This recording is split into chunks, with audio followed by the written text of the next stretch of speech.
बिस्मिल्लाहिर्रहमानिर्रहीम अस्सलाम वालेकुम। Welcome to PPSC FPSC aspirants family current affair and general knowledge lecture की सीरीज हमने स्टार्ट की हुई थी। मैं हूं आशीष जट।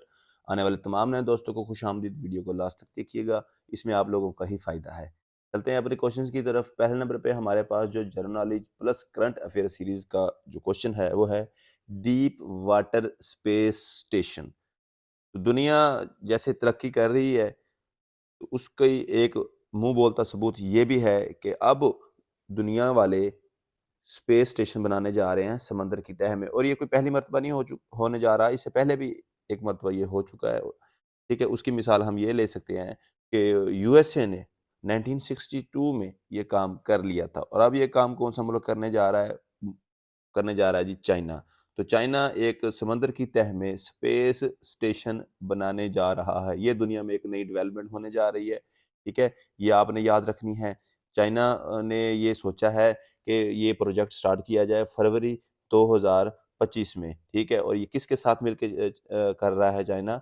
रशिया के साथ मिलके कर रहा है। ठीक है, और ये कब कंप्लीट होगा? ये 2030 में प्रोजेक्ट कंप्लीट होगा। इसके बारे में ये बातें याद रखनी है। इसके अलावा एक ये बात याद रखनी है आपने कि ये समंदर की तह में जो बना रहे हैं, तो कितनी गहराई में बना रहे हैं? 2000 मीटर समंदर की गहराई में, या ओशन सरफेस आप कह सकते हैं, ओशन के सरफेस में बना रहे हैं ये। ठीक है, और ये अगर आपसे पेपर में पूछ ले कि चाइना की ये जो डेवलपमेंट है वो किस ओशन में करने जा रहे हैं, तो आपको साफ सबको ये पता होना चाहिए कि चाइना की एक ही समंदर पे नज़र रहती है, और उसी में वो अपनी सारी एक्टिविटीज़ कर रहा होता है। उसका नाम क्या है? साउथ चाइना सी। ठीक है, तो ये देखें कितने इंपॉर्टेंट क्वेश्चंस बन गए हैं। डी वाटर स्पेस स्टेशन कौन सा मुल्क बनाने जा रहा है? वो बनाने जा रहा है चाइना। ये भी मैंने यहाँ पे लिख दिया। तो अब मैंने क्या बताया, मैं इसको अगेन रिवाइज कर दूं। डीप वाटर स्पेस स्टेशन बनाने जा रहा है कौन सा मुल्क? चाइना बनाने जा रहा है। उसने कब ये प्रोजेक्ट शुरू करना है अपना? ये फरवरी 2025 में शुरू कर दिया उसने। रशिया के साथ मिलकर करने जा रहा है, वो 2030 में कंप्लीट हो जाएगा। समंदर की गहराई में वो 2000 मीटर गहराई में बनाने जा रहा है। ओशन सरफेस पे साउथ चाइना सी में ये डेवलपमेंट होने जा रही है, और चाइना इसको ये परफॉर्म कर रहा है एक्टिविटी को। सामने एक पिक्चर लगी हुई है, उसको भी आप लोग देख सकते हैं। ठीक है, चलते हैं अपने नेक्स्ट क्वेश्चन की तरफ। नेक्स्ट हमारे पास क्वेश्चन है कि new president of Greece. Greece में इलेक्शन हुए पिछले दिनों, वहाँ पे एक नए प्रेसिडेंट आ गए हैं। उन प्रेसिडेंट का क्या नाम है? वो मैं नाम यहाँ पे आप लोगों को लिख के दिखा देता हूँ। आप लोग अपने नोट्स पे लिख भी लीजिएगा। कोई मुश्किल सा नाम है, पहले मैं लिख देता हूँ, फिर उसको पढ़ के भी बता दूंगा।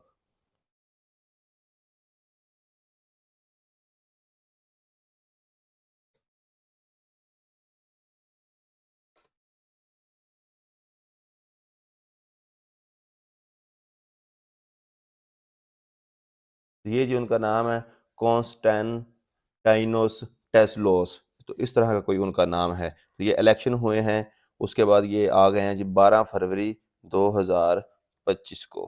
ठीक है, तो ये न्यू प्रेसिडेंट हैं ग्रीस के। ठीक है, इसी तरह अगर वो आपसे पूछ ले कि न्यू प्राइम मिनिस्टर, या प्राइम मिनिस्टर, इधर मैं पीएम लिख देता हूँ, प्राइम मिनिस्टर ऑफ ग्रीस कौन है? उनका नाम है जी,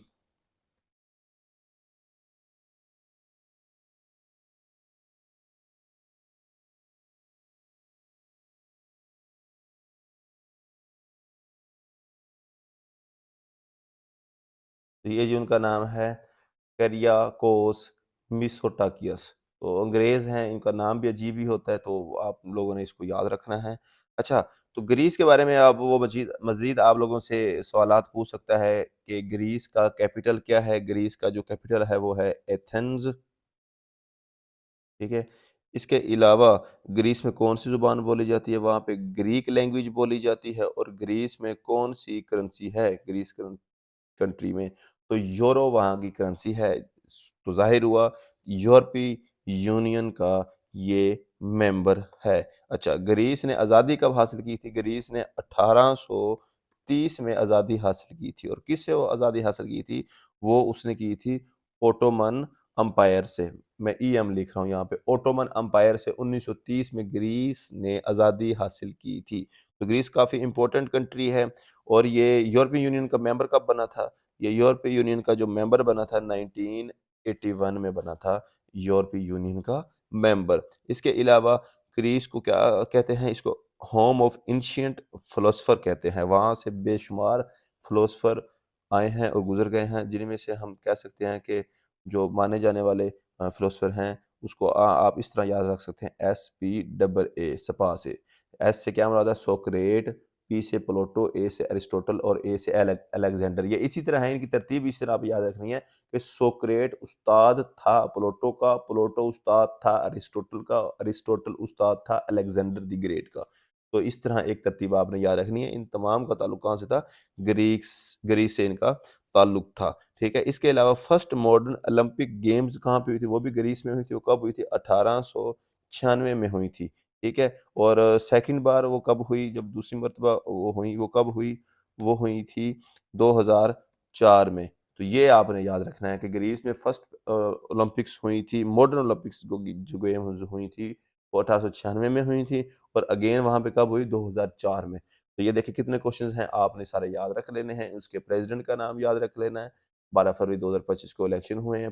पीएम का नाम याद रख लेना है और बाकी उसकी कौन-सा उसका कैपिटल है, कौन-सी ज़ुबान बोली जाती है, वहाँ पे कौन-सी करेंसी यूज़ होती है। उसने 1896 में ओटोमन एम्पायर से आज़ादी हासिल की। यूरोपीय यूनियन का मेंबर कब बना? 1981। फर्स्ट ओलंपिक गेम्स कब खेली गई और उसके बाद दोबारा कब खेली गई? अब ये कितने क्वेश्चंस हैं, ये तमाम के तमाम आप लोगों ने याद रख लेने हैं और ये इम्पोर्टेंट हैं। ठीक हो गया जी? उसके बाद हम चलते हैं अपने नेक्स्ट क्वेश्चंस की तरफ। नेक्स्ट क्वेश्चन है जो हमारे पास, वो कह रहा है कि Donald Trump imposed new tax. Donald Trump जब से आए हैं, इन्होंने हल्फ उठाया है, प्रेज़िडेंट बने हैं, ये नित नए ही काम किए जा रहे हैं और दुनिया भी इनके कामों से लुत्फ़ अंदोज़ हो रही है। तो डोनाल्ड ट्रंप साहब ने जी एक नया टैक्स इम्पोज़्ड कर दिया है, वो कि 25%। वो किस पे किया है? वो उसने किया है जनाब साहब स्टील और एल्यूमीनियम की इम्पोर्ट पर, ठीक है? स्टील और एल्यूमीनियम। एएल मैं लिख रहा हूँ, ठीक है? एल्यूमीनियम के बारे में मैंने बताया था कि most abundant metal found on earth crust is steel. मतलब कि दुनिया में अर्थ क्रस्ट सरफेस पे सबसे पाई जाने वाली मेटल कौन-सी है? वो एल्यूमीनियम है। अब उसने 25% टैक्स कर दिया है, टैक्स लगा दिया है इम्पोर्ट पे, ना कि एक्सपोर्ट पे। इम्पोर्ट पे अगर कोई मतलब कि बाहर के मुल्क से कोई चीज़ हमारे मुल्क में आएगी, तो उस पे वो टैक्स लगा रहा है, ज़्यादा से ज़्यादा। ठीक है? तो उसने 25% लगा दिया है टैक्स, ठीक है? तो ये एक डेवलपमेंट हुई है। इसके अलावा एक डेवलपमेंट और हुई है, तो डोनाल्ड ट्रंप साहब ने ऐलान किया था कि 9 फरवरी को, ठीक है? 9 फरवरी को वो आज के बाद किस डे के तौर पे मनाएँगे? उन्होंने रिकॉग्नाइज़ किया था कि गल्फ ऑफ अमेरिका डे, ठीक है? 9 फरवरी को उन्होंने कहा कि हम मनाएँगे गल्फ ऑफ अमेरिका डे।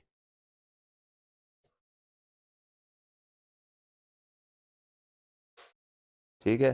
तो ये वो पेपर में पूछ भी सकता है, ठीक है? तो गल्फ ऑफ अमेरिका डे कब मनाया जाएगा दुनिया में अमेरिका की तरफ से? क्योंकि अमेरिका ने ऐलान किया है, अमेरिका इस टाइम बादशाह दुनिया का, वो है जी 9 फरवरी।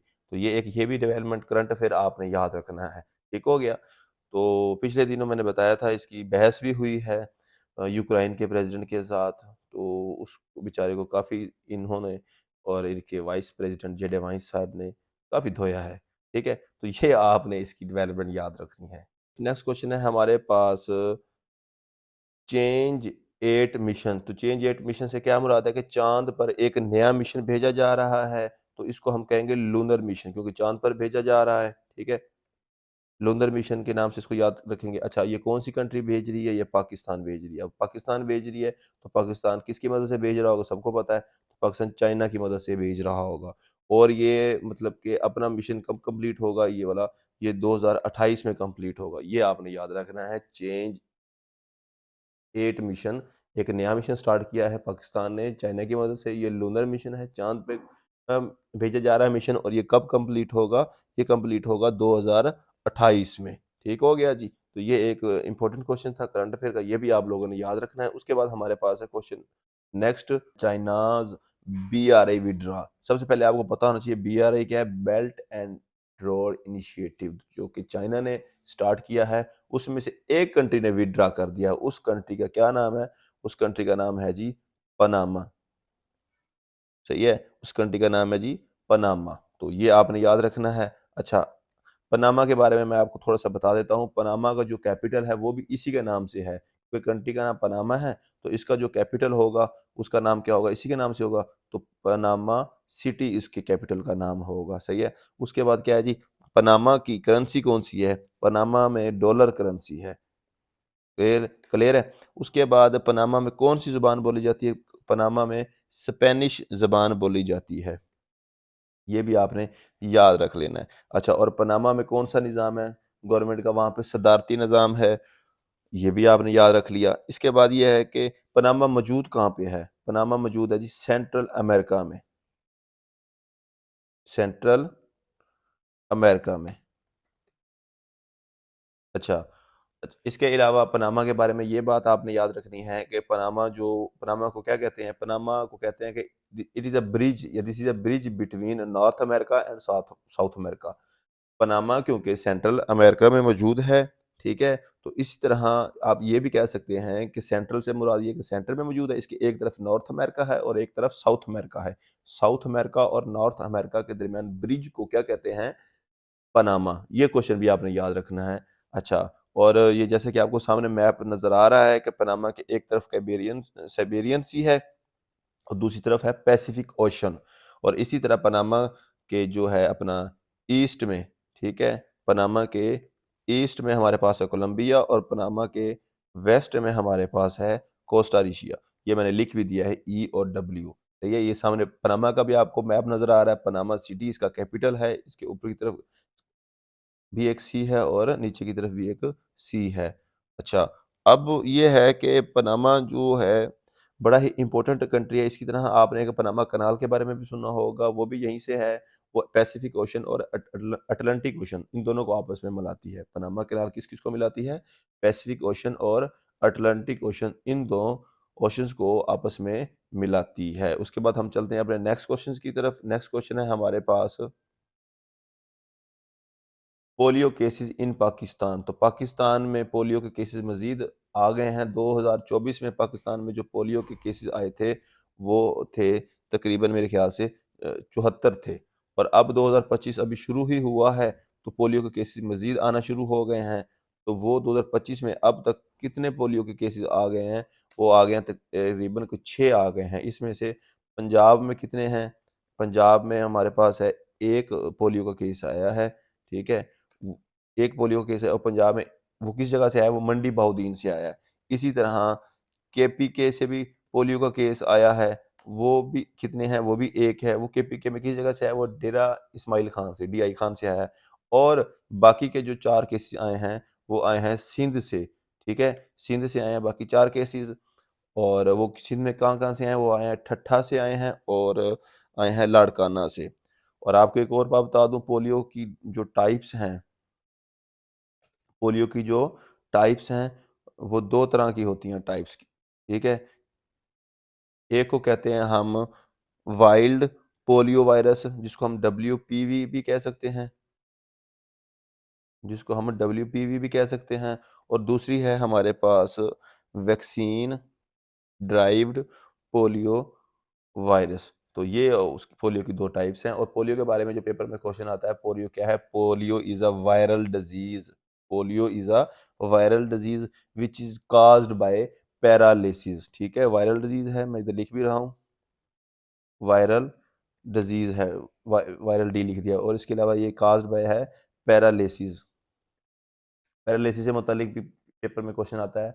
ये नर्व की बीमारी है, मतलब कि माइंड से इसका कनेक्शन होता है। और इसके अलावा ये अपनी आपकी बॉडी को स्टॉप कर देती है, इसका ताल्लुक आपके जिस्म से होता है। ये भी क्वेश्चन आता है, वो मेरे ख्याल से इंग्लिश की एनालॉजी में क्वेश्चन आता है इस तरह का, ठीक है? पैरालिसिस का कॉम्बिनेशन जब करना होता है, एक मरतबा करना होता है बॉडी से, एक करना होता है हैंड और अपना नर्व से। तो ये आपने एमसीक्यूज़ याद रखना है। अब ये देखिए कितने एमसीक्यूज़ बन गए हैं कि पोलियो के केसेस पाकिस्तान में आ गए हैं 2024 में 74 और 2025 अभी शुरू ही हुआ है, दूसरा महीना जारी है। 6 केसेस आ भी गए हैं, पंजाब से 1 है, मंडी बहाउद्दीन से, केपीके से 1 है, वो है डेरा इस्माइल खान से। और सिंध से 4 हैं, ठट्ठा और लाड़काना से। पोलियो 2 तरह के होते हैं, पोलियो की या कह सकते हैं 2 टाइप्स हैं। एक है विल्ड पोलियो वायरस और दूसरा है वैक्सीन वैक्सीन ड्रिव्ड पोलियो वायरस। तो पोलियो एक वायरल डिजीज़ है, ये कॉज्ड बाय पैरालिसिस, ठीक है? तो ये स्पेलिंग वगैरह आप देख लीजिएगा। मेन मकसद होता है आप लोगों को इन्फॉर्मेशन देना और आप लोगों को चीज़ें समझाना। ठीक हो गया जी? तो ये थी हमारी आज की वीडियो। तो मैं उम्मीद करता हूँ आप लोगों को आज की चीज़ें समझ आई होंगी, पसंद आई होंगी। मेन मकसद यही था कि आज के आप लोगों को करंट अफ़ेयर प्रोवाइड करना। ये जो करंट अफ़ेयर हैं पीपीएससी के क्वेश्चंस के लिए भी और एफपीएससी के भी क्वेश्चंस के लिए, पेपर के लिए भी बहुत ज़्यादा इम्पोर्टेंट हैं। तो इस वीडियो को आप लोगों ने, जिन लोगों ने एंड तक देखा, उनका शुक्रिया। आप लोगों की कोई सजेशन हो वो लाज़मी हमें कमेंट करके बताएँ और वीडियो को आगे शेयर कर दें, ताकि जो लोग इस वीडियो को नहीं देख सके वो देख के फ़ायदा उठा लें। आज के लिए इतना ही। अपना ख्याल रखिएगा। अल्लाह हाफ़िज़।